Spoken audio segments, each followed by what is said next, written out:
नमस्कार दोस्तों, मेरा नाम है अमन शुक्ला और एक बार फिर लेकर हाजिर हुआ हूं एक डरावनी कहानी। दोस्तों, कहानी शुरू करने से पहले मैं कहना चाहूँगा कि आप लोग कहानी देखने तो आते हैं लेकिन हमारा चैनल सब्सक्राइब नहीं करते, कहानी को लाइक नहीं करते। अगर आप सब्सक्राइब और लाइक करेंगे तो हमारा भी मोटिवेशन बना रहेगा। तो कहानी शुरू करने से पहले मैं बस यही कहना चाहता हूँ कि अगर कहानी पसंद आए तो हमारा चैनल सब्सक्राइब कीजिए, कहानी को लाइक कीजिए और शेयर कीजिए। तो चलिए आते हैं कहानी पर। कहीं मैंने सुना था कि आत्मा होती है और वह अपने आसपास मौजूद होती है।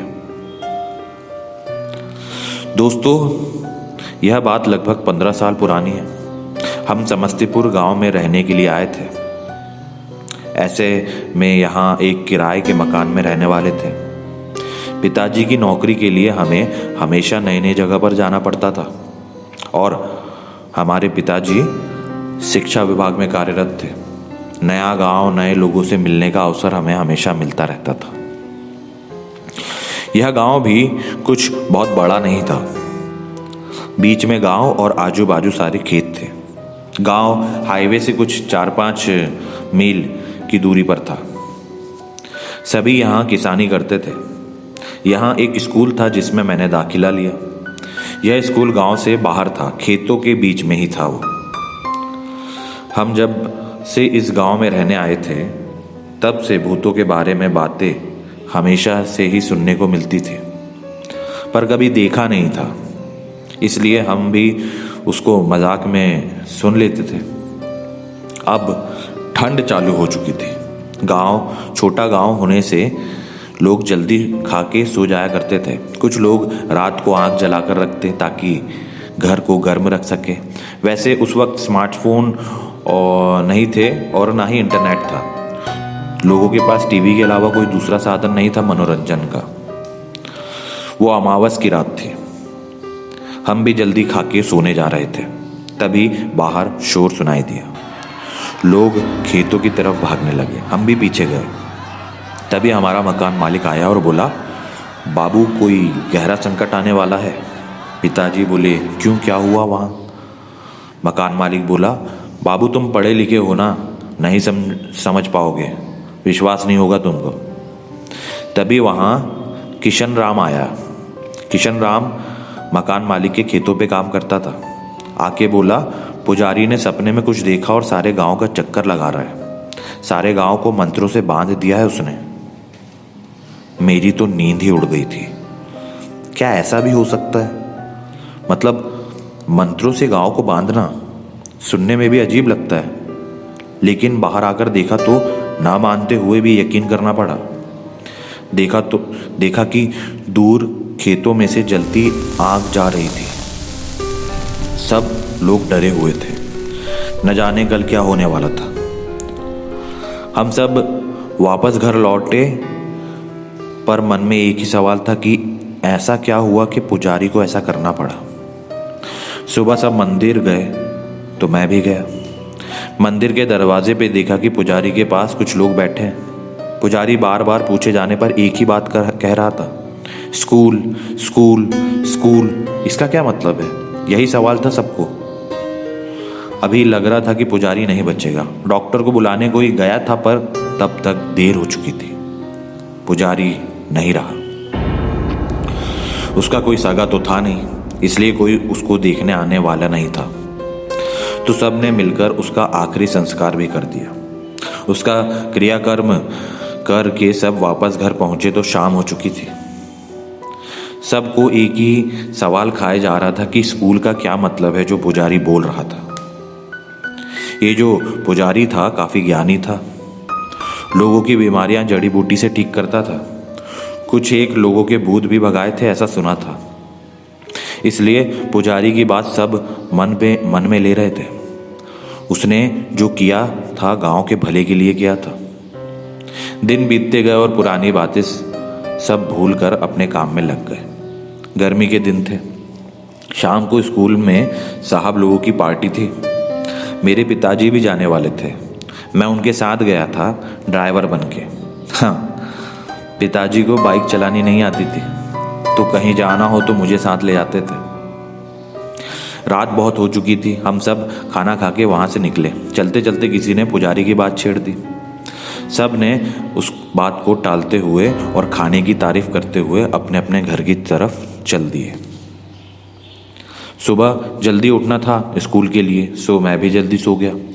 सुबह उठे तो और हल्ला था। कल जिसने हम सबके लिए खाना बनाया वो आदमी रात को अपने सामान के साथ स्कूल में सो गया था, पर अब वो मर चुका था। हमको लगा कि स्कूल में होगा, पर उसकी लाश उसके घर की छत पे मिली। वो वहाँ कैसे पहुँचा पता नहीं। पुलिस आई, खोजबीन करने के बाद सब चले गए। इधर स्कूल के मेन गेट के नीचे वाली सीढ़ियों पे खून से लकीर खींची हुई थी। किसी ने जानबूझ के किया होगा, ऐसा सब बोल रहे थे। पर वो खाना बनाने वाला कैसे मरा, ये बात इतने साल बीत गए तब भी एक राज ही है। इस बात को सालों बीत गए, लेकिन आज तक पता नहीं चला कि वो खाना बनाने वाला इंसान कैसे मरा। एक रोज हम सब शहर गए थे। मेरे छोटे भाई की तबीयत कुछ ठीक नहीं थी। बस स्टॉप पे रात को आखिरी बस आके रुक गई। हम लोग वहाँ उतरकर कुछ 4 मील पैदल जाने वाले थे। वैसे ये कोई पहली बार नहीं था, हम पहले भी यहाँ उतरकर कई बार पैदल गांव तक जा चुके थे। पर आज बारिश हो रही थी, बिजली भी नहीं थी। यहाँ बिजली जाना बहुत आम बात थी। पिताजी ने छोटी टॉर्च सामने पकड़ के मुझे, मेरी माँ को चलने को कहा। हम सब पिताजी के पीछे चल दिए।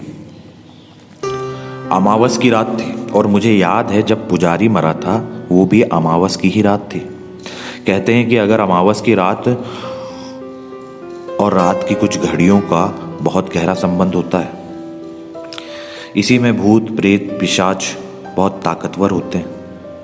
अपनी अधूरी इच्छाओं को पूरी करने के लिए वो निकलते हैं और उनके रास्ते में जो भी आड़े आता है उनको वो नुकसान पहुंचाते हैं। लेकिन ये सब बातें सुनी सुनाई है। मेरी दादी भी ऐसे ही हम सबको कहानियां सुनाती थी। तो रास्ता अंधेरे से भरा रास्ता पार करते हुए हम बढ़ चले।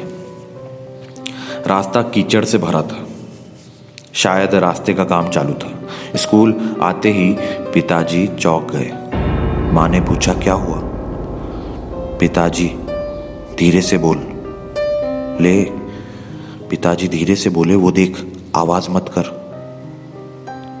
देखा कि एक सफेद कपड़े में लिपटी हुई किसी की रूह थी। जमीन के ऊपर जैसे तैर रहा था वो। पैर नहीं दिख रहे थे। जैसे ही वो हमारे पास आया, उसको देखते ही मेरे होश उड़ गए। उसका चेहरा इतना भयानक था कि सांसें अटक गई मेरी।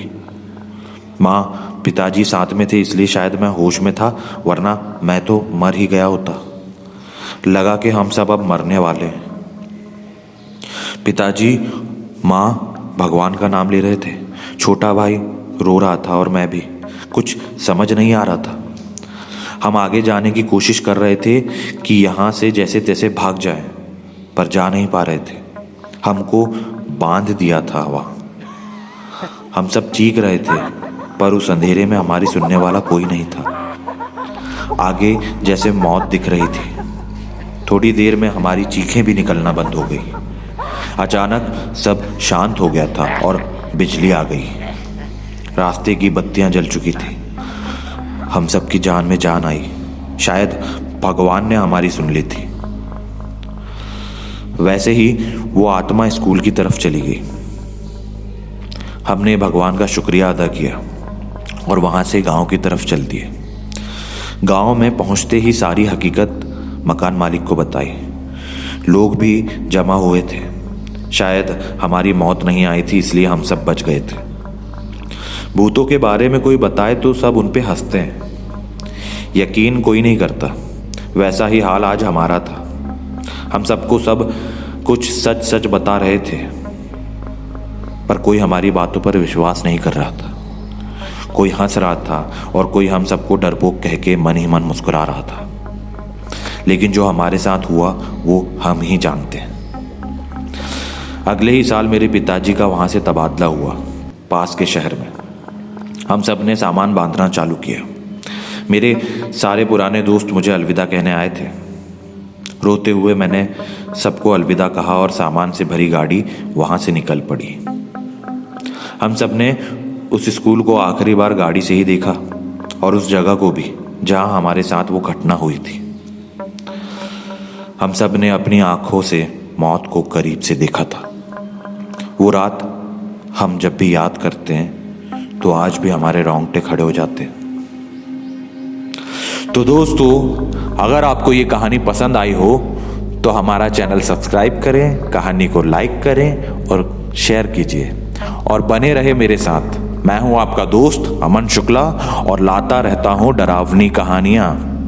वैसे आप लोगों के पास भी अगर कुछ डरावनी कहानियां हो या कुछ रियल इंसिडेंट्स जो आपके साथ वास्तविक जीवन में घटित हुए हों तो आप हमारे साथ शेयर कर सकते हैं मेरी इंस्टाग्राम आईडी में, जो कि मेरी चैनल में आपको मिल जाएगी।